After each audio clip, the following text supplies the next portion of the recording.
one thing was for sure. They both believed Sparks to be a total tool.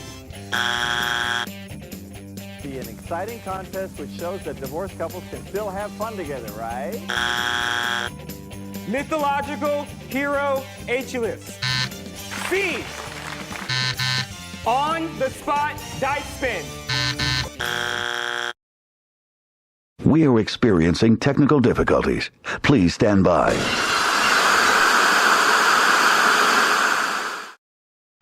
And welcome to the clinic here at Game Show Garbage. I am Dr. Cindy Q. Solomon, and alongside me is the beloved Dr. Jessica Brand. Hello, hello. Hopefully we come back with a clean bill of health for our patient today. Yep. And we have an interesting case to start things off in our new ward here at the Game Show Garbage Clinic for Mental Health. It is Wheel of Fortune. Seems to be a lot of moving parts here. Hold on, I have a specialist ready. Paging doctors. Scopes in a vertebrae. Yeah. Alright. Very close to vertebrae. Hold on, let me press this button. Paging Dr. Santoli. Paging Dr. Santoli. What courtesy phone? Thank you. Yes, Dr. Siegelman? Yes, Dr. Santoli. Dr. Robert Santoli, from the Buy A Vowel ward. We have our patient here. Want to get your advice on a couple of these moving parts here. On the whole, it looks like a clean bill of health, but maybe you could help us get deeper into this to maybe point out some and maybe help us figure out what is, if anything, is wrong with our patient this week. Well, from what I've been seeing, given the activity of these past few weeks, I think we could try to be a little easier in bonus land. As I can see, by the first week we did very well with 4 out of 5 bonus rounds won, 2 of which were at least $45,000 worth of wins, so that was great. But after that, things kind of took a nosedive. We then began a losing streak, which unfortunately happens very often whenever we have 4 wins in a week. And the puzzles haven't exactly been that easy, which doesn't really help the contestants.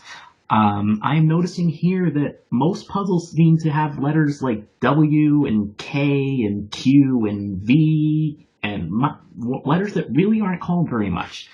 And I just think we could lighten up on that a little bit and try to get people winning again.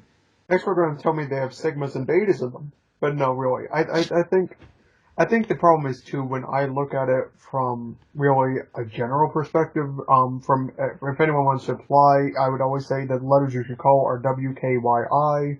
But the problem is I think a lot of the puzzles are counterintuitive because you see a lot of puzzles that have letters that are obvious traps. And you have letters that look like, oh, hey, they're going to light up, but they're not going to help you in parts of the puzzle that you don't already probably have right. to do. Like just last week we had the lady who I forget what the puzzle was. It was chopping block, I think.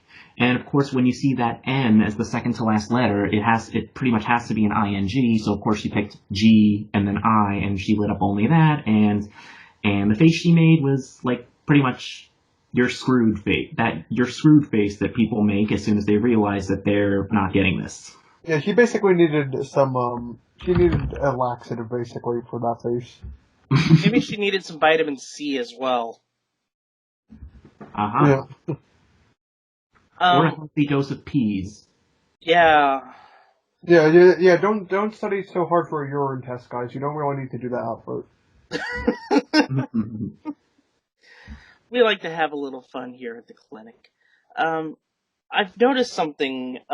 What's this little flabbiness right here on the lower left hand of the screen? It looks a little unneeded. Yes, that's a new thing they're doing this season, and they're touting it as their big change of the season, because frankly there really isn't much new about the season compared to seasons 35 or 34. But the big new thing they're doing this season is that anytime a contestant calls a letter, it shows up in a little white circle in the bottom left corner of the screen. and then it just fades away, or if it's not there, a little red line appears through it when the buzzer sounds.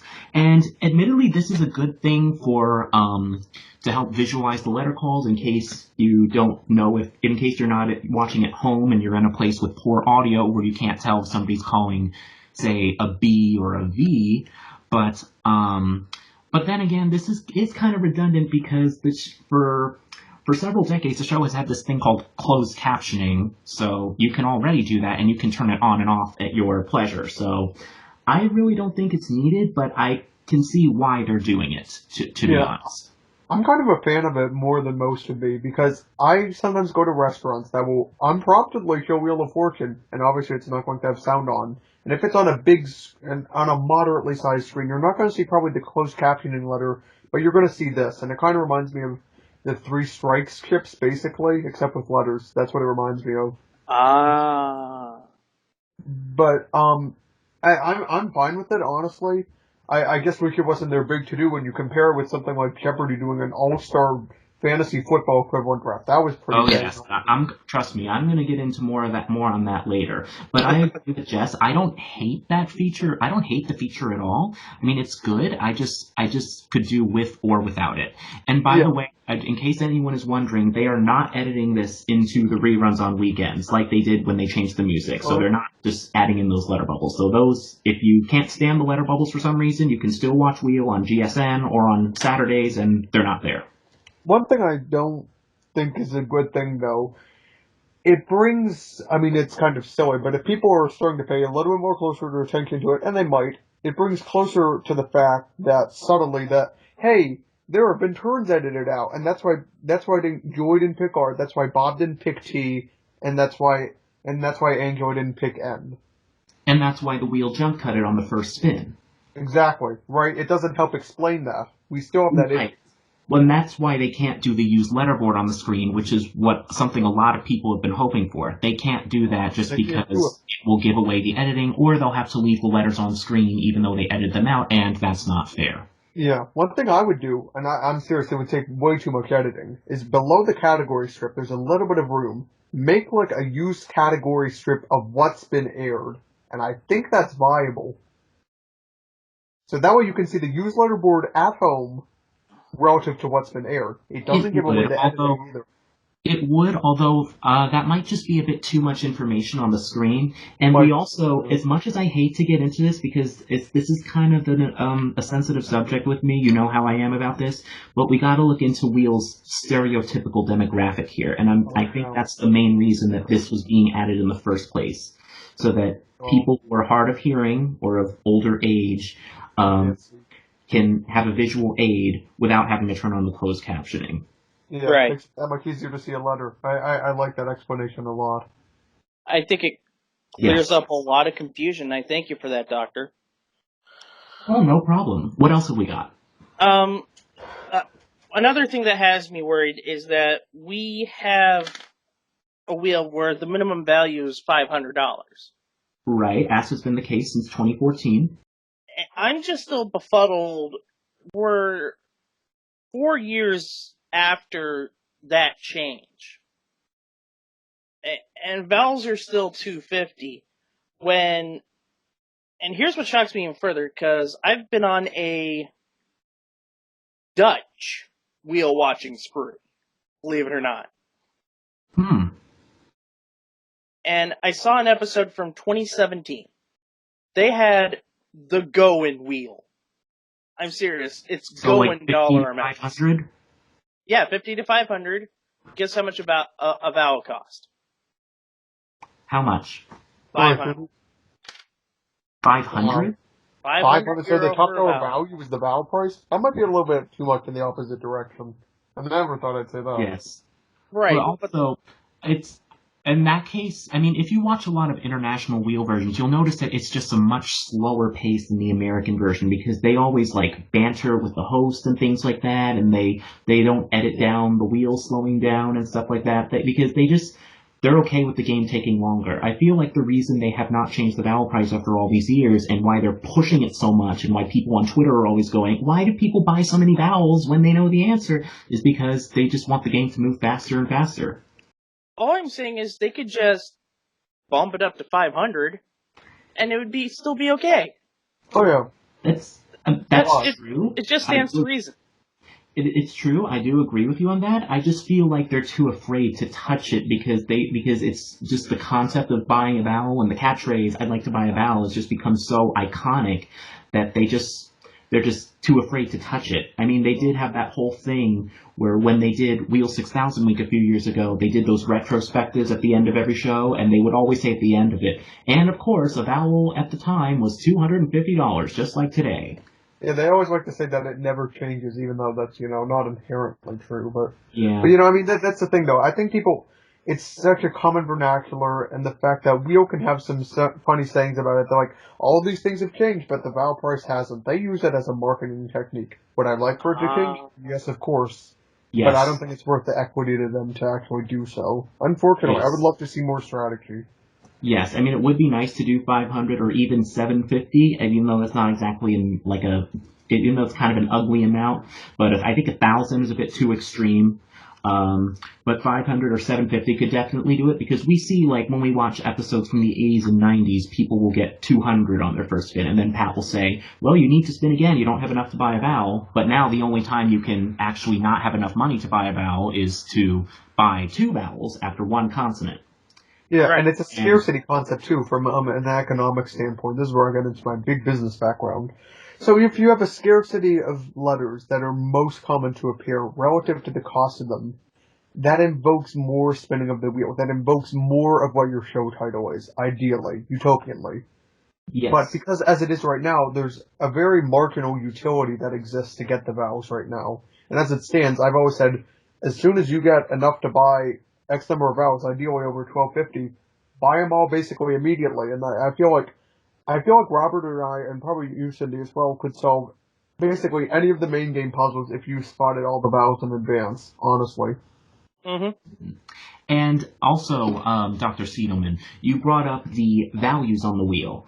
The minimum value is 500, as you said, but something that also has not changed, because the 500 thing started in 2014, but something that also remained the same on the wheel for very long is the highest value when you don't count the top dollar values, which ever since 1996, when the wheel became just one layout instead of changing the layouts between rounds, has always been $900. Yes. And that has never changed, because we all remember back when in round 4 there used to be that yellow 1500 space next to the bankrupt, and it was always kind of a big deal whenever Pat landed on it when he couldn't get the 5,000.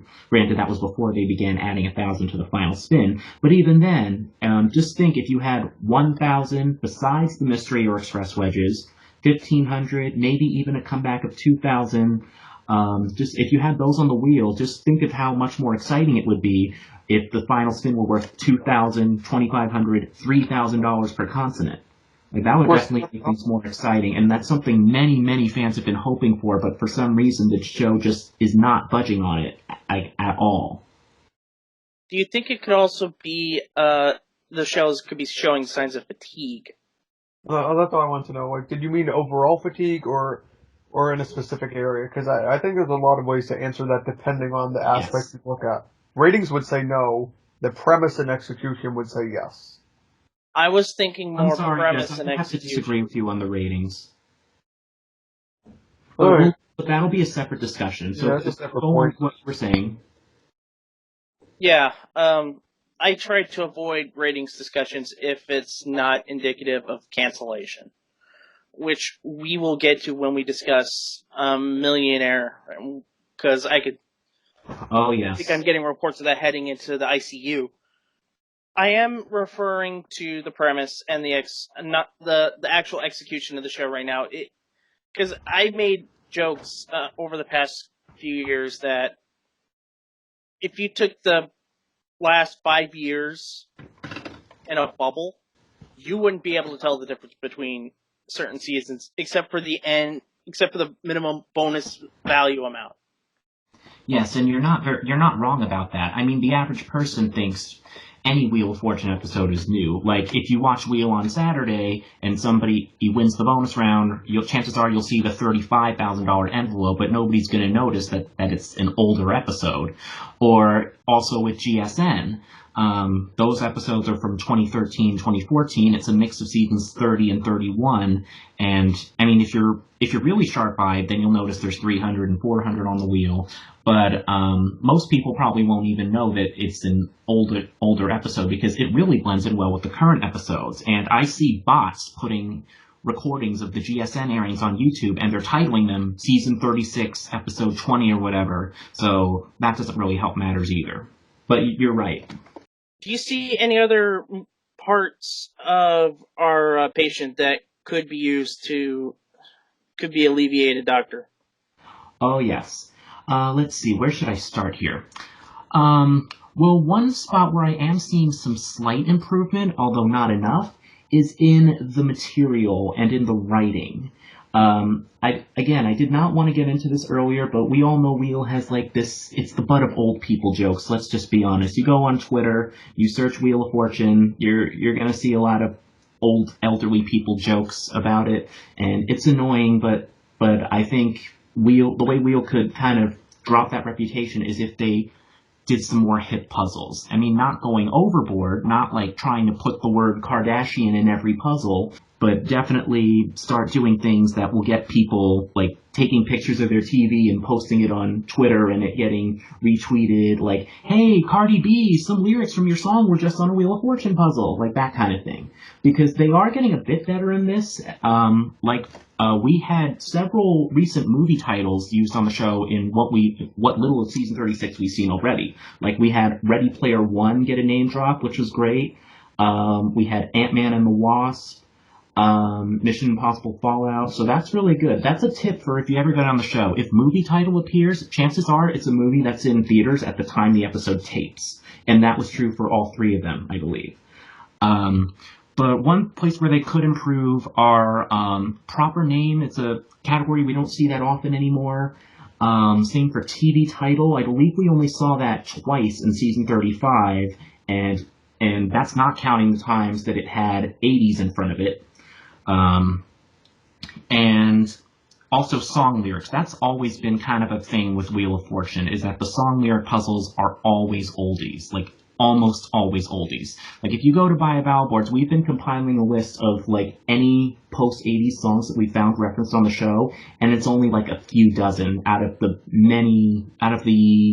I don't know how long song lyrics have been on the show, like 14 years-ish. Yeah, roughly 14, 15, because that made it be like, what, 2003, 2004, something I like that, yes. And to my knowledge, the most recent song that we have ever had referenced in a song lyrics or song title or song artist puzzle was Let It Go from Disney's Frozen, which was, of course, during a Disney week, and that was like back in 2013. So we haven't really seen much recently, as opposed to, say, when Jeopardy gets media publicity for Alex reading Drake lyrics as part of a clue, Wheels writers probably don't even know who Drake is. So I think they could stand to just have some of the more younger staff members write some puzzles for once, especially for college weeks, and also if they do Teen Best Friends Week this year, because frankly a lot of those puzzles can be just pretty cringeworthy. And there's also been quite a few words and terms and names that really should have been used on Wheel by now, but have never been used on the show even once. Like, Kardashian is one of them. Not that I like the Kardashians, but yeah. Also words like iPhone. I mean, not that they should be doing product placement, but, you know, like, these are, like, pop culture icons of today.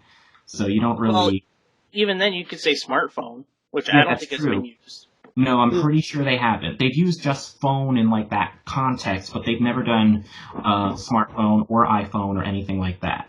Right. Let's see. I have a list here. I'm just trying to see. They've never done a puzzle about Ariana Grande. And she's one of the biggest hit makers right now. She is. No Tears Left to Cry is actually a fantastic song. It is. Yes, I agree with that. Let's see what else. Uber. I'm wondering when they're going to do what are you doing? Requesting an Uber. That would be a good puzzle. But hitching a lift would be a good bonus round puzzle. Oof. That would, yes. Oof. And that's not out of the question, considering they actually did just Google it as a phrase back in 2014 in the bonus round. So that was quite a shocker to see. And what was another one I was going to bring up here? Well, you also brought some X-rays that you wanted to share with us. Oh yes. So keeping on the subject of trying to attract the younger crowd here, one thing I think they could do is maybe just improve a little more on the social media scene. And to be fair, Wheel's social media team is definitely improving this year. Like, they've been uploading a lot of funny promos before their season started, like a lot of great promos of Pat and Vanna and Jim on the set that have all made me laugh. But one thing I think Wheel could do, and it's a very small thing, I think they could stand to put a hashtag bug on the show at some point, especially now, because if you watch an episode from season 35, 34, 33, you'll notice that during the interviews there's a little Wheel of Fortune logo in the bottom left corner of the screen. And now that they have to vacate that space for the letter circles, they actually don't have that anymore in season 36. So I think that would be a perfect spot to just put hashtag Wheel in the bottom left corner, just like they do on Jeopardy when they do the contestants. So I just don't see any harm in doing that. I mean, the only drawback, I think, in my opinion, is what hashtag would they want to promote? Because hashtag Wheel of Fortune, frankly, that's too long. I think hashtag Wheel would be fine. I think hashtag WOF would be a little too vague. So I think Wheel is fine, but I really think they should just be encouraging people to spread the word about the show on social media more, because I feel like a lot of people on social media, at least millennials, feel kind of ashamed to admit to their friends that they're watching Wheel of Fortune. We see this on Twitter all the time. Like, I'm young and I like Wheel, and I'm not afraid to say it. Like, I mean, it's great that we see that from a consumer response, but what it says is that there's not really a whole lot of engagement as a result. And we are slowly becoming an engagement crowd, especially with Twitter and Facebook. You take a look at every single, a lot of the game shows nowadays. I'll take Double Dare, for example. They have the Double Dare hashtag on there. On the upper left-hand corner of the screen, there's the hashtag. And when Liza or Mark gets introduced, you know what's underneath their name? Yeah, Twitter social media handles. Yep, their Twitter handle. Yeah. Well, I don't think they have to go so far as to put Pat and Vanna's Twitter handles, but yes, I see your point with that. Another point that I want to bring up on a different subject this time is Wheel of Fortune. Did you know it's the only half-hour game show out there right now that does not have a second airing at all? Like, if you look at your local station schedules, you're only going to see one Wheel of Fortune no matter what. But depending on where you live, you might see 2 Jeopardies or 2 Who Wants to Be a Millionaires, and most likely you'll see 4 Family Feuds, at least. And very rarely 2 Funny You Should Asks. Yes, where I live, we actually do get 2 Funny You Should Asks. But yes, I forgot about that one. We'll be talking about that one a little bit later. Oh yeah, I'm sure. But I do think CBS television distribution could benefit to offer a second run of Wheel, just like what they do with Jeopardy, which is basically just the previous season from start to finish. Because I think that could definitely help with Wheel's ratings. I mean, not that the ratings need that much help. And to be fair, I mean, it is the only one of those shows that is currently airing on GSN, so I guess that kind of complements it. By the way, Millionaire is leaving GSN after this weekend, so yes, I heard about that. One of the Cindy game shows that is currently on GSN. So, I mean, that's good, but of course GSN airings don't count towards ratings. And I have been told that Jeopardy's second airings are counted separately in the ratings, unlike Family Feud. Yeah. But even right. They're called Daytime Jeopardy, folks. Right. If I remember right. Hey, so there should be a daytime Wheel of Fortune. Oh, wait. That's tough to do because there's already been a long-running daytime Wheel of Fortune. So, it's tough. I think the reason they haven't done it is because they would have to call it something else. They can't call it Daytime Wheel. Well, but I don't think that would stop them. Most people, that's not in their consciousness at all about that there ever was one. And I do want That's to point insane. out, that according to some of the leaked emails in the Sony hacking incident, they were actually considering adding a second wheel run sometime in 2013, 14-ish. It just never happened. Somebody Isn't that put around up the same emails time after you. Daytime Jeopardy happened? Probably. Wow. No, I think it had been going on for much longer than just the 2010s, though, from what I've been hearing. But I wouldn't know because my market literally only aired it for one season sometime this decade, and then they just dropped it. But I heard it's been going on for quite a while. What does that do to the weekend runs as well? That would have to do something with that. Well, Jeopardy. Well, don't forget, Jeopardy has a weekend run just like Wheel of Fortune does, and it's kind of the same thing. Only, Wheel's weekend run is random episodes. Jeopardy will usually choose like random contestants' runs. Like right now, I believe starting this weekend. They're gonna be starting on Josh Hill, who lasted 8 games. So I think all they do is they just pick runs that aren't going to overlap with the weekend run. Like, for example, they're not going to do Austin's run now because that would probably overlap with wherever Daytime Jeopardy is right now since it's early in the season. Although Right. maybe towards the end of the season, they'll start putting Austin or someone else from early in the season in the weekend run. So yeah, I mean, they could definitely benefit from both. I know we just recently on Jeopardy had a 8-day champion go down last Friday with our boy Dino. Dino, yeah. Yeah. Hi Dino, shout out.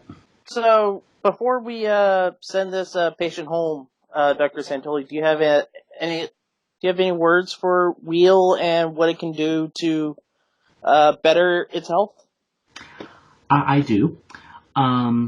Another thing we forgot to point out is that this season, Wheel is going to be reaching its 7,000th nighttime show, and it actually is going to fall sometime during May 2019, so that is a perfect opportunity for May sweeps, and I really hope they manage to go all out, especially because they're going to get blown out of the water with the Jeopardy All-Star games. So, I mean, this is Harry Friedman we're talking about, so considering that he's in charge of both, I don't know if he's going to really care about putting too much effort into Wheel, because they're obviously not competing with one another, but I just wouldn't want Wheel to get too overshadowed during a big milestone. I doubt they're going to do anything like, say, bring contestants back, since we know how much Harry refuses to do that on Wheel anymore. I don't know if they're going to do anything like they did for 6,000 and put, say, a $7,000 wedge on the wheel. That seems kind of like a stretch for me, as much as I would like to see them do that. But I was pretty satisfied with Wheel 6,000 week and all they did, so it would be nice to see something similar to that. Maybe they'll do something like, frankly, all I see them doing is just maybe doing $7,000 to a Wheel Watchers Club member every day that week. But I would love to see them do something more than that. Like, or maybe a sponsored prize on the wheel. Like, well, I remember watching one of your episodes that you have on your channel. I Yes. think actually when you, for those who aren't following Dr. Santoli on YouTube, he has a video where he does talk about the editing. And in the video is a V8 prize. Yes.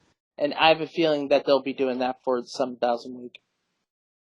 Yeah, that's true. I mean, 7,000 does fall in their prize range, although they usually like to do 10,000 now when they do sponsored cash prize wedges. But I guess we'll see what they do. I just really hope they don't disappoint, because as of now, Season 36 really doesn't have much going for it.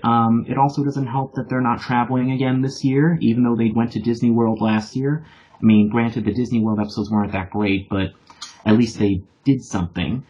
And of course, we're just getting great American cities again this year, which is basically, hey, we're just going to pretend that we're taping in Washington, D.C. this year, but you don't have to know that we're really in Los Angeles. But let's see. Any other recommendations? So yeah, don't blow it on show 7,000, for one. That's really all I can say at this point, because it's early in the season. We don't have like a list of all the themes coming up and stuff yet. Yeah, I hope to see some improvement in the puzzle writing, perhaps easier bonus puzzles, less reusing words, because frankly, every episode has at least one puzzle that was also used within the past 3 years. It's gotten to the point where we can actually predict bonus puzzles before they even happen on the show. Like, I was able to predict quite a few as a phrase bonus puzzle, like, a couple weeks before the episode taped. Wow. That's Because pretty quite damn. and few are two words that they use a lot in the bonus round. Free calling However- juicy vacuum. Those are two of their favorites too. What, juicy and vacuum? Oh yeah. And quick. They like that and quick and basically those Quiz. things. Like they like Jazz. We just saw control- Jazz a few days ago. So Clark, think about words that end with K and are controlled with a consonant blend at the end, but also have Q in them. Like that's something. Something I want to see improved upon will never happen. Pipe dream is I want to see, and I'll admit they've gotten better about this year. It's a step, but a step beats no steps. Is more a viability of contestants that have succeeded beyond the moment in and of itself. Emil de Leon of New Baby Buggy fame has gotten certainly some Snapchat emojis and some various kind of stuff that's kind of creepy but is kind of amusing at the same time. Yes. Where his head pops out of the buggy. It's great. But I think there needs to be more of those with various players. I think you also, ideally what I would do if I had Harry Friedman's job is I would basically say, why don't you have a best week? I know they don't want to invite players back because as Pat says, well, we want to give more people a shot. So my thought has always been, why don't you have a poll on social media, right? Because this way you get the social media. You have the fans part of this process. And you have little tournament vote-offs to determine 15 players in a given week. So it would be in the next season, obviously. So right now, you'd be voting for players of season 37, right? But you'd be voting for 15 players in that. And you would just have them compete that way. Or you could have it do it that way. Or you could just have, like 4 in a standard week of the best of, and then you have one Friday finals. There's a lot of ideas you can do with this, but they all involve social media. They all involve interacting with your fans and making them feel, and actually making them part of the process. And it identifies viewers with your brand for people you may know. It encourages viewers to watch your social media, because if people don't know the players, granted that happens a lot of people don't watch as much as we do. But then you can watch the video to recognize the players. Yes, you can vote. include a video you with can see each results choice. on TV. Look at that. It's interactive. People come back. Who loses from this? Every part of your aspect stands to benefit. You're going to get more views. You're going to get more viewer engagement. Is that not what you want from your show, no matter what it is? Even on game shows. Right. I have another That's idea building off of that, and that's just do a second chance week. That would be How many great. times have we seen over the past couple seasons, we just had one contestant just blow through everything?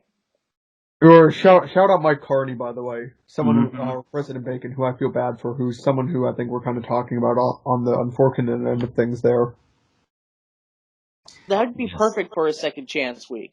It would be, like, people who spin the wheel get to spin the wheel once the whole game. Yeah, spin with the wheel once, hit a penalty. Like, nothing you can really do there. You might get 6,000, but 6,000 is not going to win you the game. So. Right. And I think those are both wonderful ideas, and frankly, I think Wheel just needs to lighten up on their stubborn stance on not bringing people back at all, because literally everybody else is doing it or has done it at some point. Like, we have Let's Make a Deal doing its former contestant special. We have Millionaire is bringing back Second Chance Week this season. Price is Right did it. Of all shows, The Price is Right, which I don't think is a show that, if you told me that beforehand, like, I didn't think it would be a good fit, but they did a damn fine job with it. Yes, they did. And of course, we even have on the new Double Dare contestants who were on the old Double Dare when they were kids being on it again as adults, and I think that's great. Or I think if Wheel isn't going to bring people back like as like a champion or redemption player or anything like that, I think they could at least maybe do what Price is Right does and adopt a 10-year eligibility rule, or at the very least allow people who are on non-Sajak versions to come on, especially if you were on Wheel 2000 as a kid, because frankly that's unfair. You were on Wheel 2000, you want a Gamecom, but you can't be on the adult Wheel of Fortune. Yeah. That is very unfair. Plus, Or it's the two daytime production stuff. companies. That bothers me. The daytime stuff is ridiculous. Given the fact they don't acknowledge it at any other aspect with that, which is within their rights, I don't mind if they do that, but that's silly that you're going to extend it to contestant eligibility. Like, fun fact, you used to actually be eligible for the first few seasons if you were on daytime, and that's where they actually Yep. got most of their full Yep, data. we have somebody in the Wheel of Fortune alums group on Facebook who actually was lucky enough to be on both versions. Yeah. Shout out to Janet Stevens. Yep. I'll do one better. Family Feud on both the Dawson and Combs versions. For some of the families that had a little patch of bad luck, Dawson on the daytime version openly said, maybe I'll have you on the nighttime version. And of course, Dawson's comeback did see a lot of families come back on his version. Like, It did. That was part of its gimmick. Yep. Like, I'm sure a lot of people back in 1994 were happy to see the September lady again. Yes! It's crazy, because people have memories. I don't think they pay attention as much as we do, but people have connections to these shows. Like, contestants are people too. And I feel like this is going to eventually change, because I'll admit, I have a lot of faith in Harry Friedman, given he runs so many great ideas for Jeopardy. But I think right now, when you see a host change, whenever it comes, and I feel it's sooner than later, you're going to see a big overhaul on the show, and it's going to be a good thing. Yes. Right now, it's just stuck in the tricks in the mud. Yes. I really think it's about time that Wheel gets the Mike Richards treatment, and I never thought I'd be saying this like 5 years ago, considering like the dark period Price went through shortly after Mike took the reins, but look at Price now. It's doing really well at like the younger demographics, and it, just all it's a lot more enjoyable now than when Mike first became producer, and he just knows how to connect with younger audiences and social media and things like that. I mean, I really don't want to say anything bad about Harry Friedman, because he's been in the industry for so long, and I'm not going to say he doesn't know what he's doing, but, maybe he should. I mean, he clearly focuses a lot of his efforts on Jeopardy. Also give it the Jeopardy treatment, right? Because, I mean, we know that's the case. Of course. And I'm not saying that it's wrong of him to focus on Jeopardy more, but I feel like if he's not putting his heart into Wheel, maybe he should just let somebody else do it who will, Thank you, Dr. Santoli, for your wonderful diagnosis here. I would like to ask you... Yeah. I would like to ask you very much to plug your ward, so to speak. Well, you can visit me and Dr. Brand anytime at buyavowel.boards.net. It's a wonderful Wheel fan site where you can discuss current or past episodes of the show. You can discuss strategies, audition tips especially. If you're getting a final audition or going to a Wheelmobile, or if you're waiting for that magic letter, we definitely want to hear your story. And also, if you've already been on the show, or if you recently taped the show, definitely check out the Facebook group Wheel of Fortune Alums. I am an administrator there, along with some other prominent Buy A Vowel Boards members, and it's just a wonderful little family there that to share your experience with. So look up Wheel of Fortune Alums, but please make sure you've actually been on the show, because we will check. Yeah, please don't put that you put $0 for winnings. Like, thanks. That doesn't really happen anymore. So. Well, we do accept people who were on the show like before. Oh yeah, if you want nothing, that's fine. But yes, we have plenty of people who just write, "When were you on the show?" Never. Okay, well, thank you for being honest, but we're not going to let you in the group. Yeah, that's not how this works. And if you don't answer our questions, we're just going to Google you on Buy A Vowel Boards and just see if you were really on the show. Yeah. I admit, if you see my Buy A Vowel profile, if you joined there, my joke is that I was on February 30th, 20 never, so. Yeah. That's a great one. Because I do want to be on the show, but But yeah, I will always be happy to spread tips. Robert's very good with vocab. I'm good with like word origins and very interesting tricks within word etymologies about how to help people succeed at the bonus round in particular. That's always been my personal favorite part to try to crack, because it's always a challenge. So. Right. But yeah, if you hit me up there, hit myself and Robert up, we will be glad to answer your questions. We welcome any and all alumni, no matter where you're from. We've had Spanish multi-champions. We've had so many people, and we can make we can make your dream experience even that much better. Why not get a leg up on the competition, right? We've seen it. We've probably done it on some level, and most often on the stage itself. We've given away over $3 million. It's close to $4 million. Wow. Yes. So that's buyavowel.boards.net. And just to that last point, how much did you win, Mr. Santoli? I won $76,086, $64,000 in cash, 2 cruises, including a win of $45,000 in the bonus round. Nice. And also, his episode is up on YouTube on his own Or channel. at least I think it still is. It is. I checked it the other day.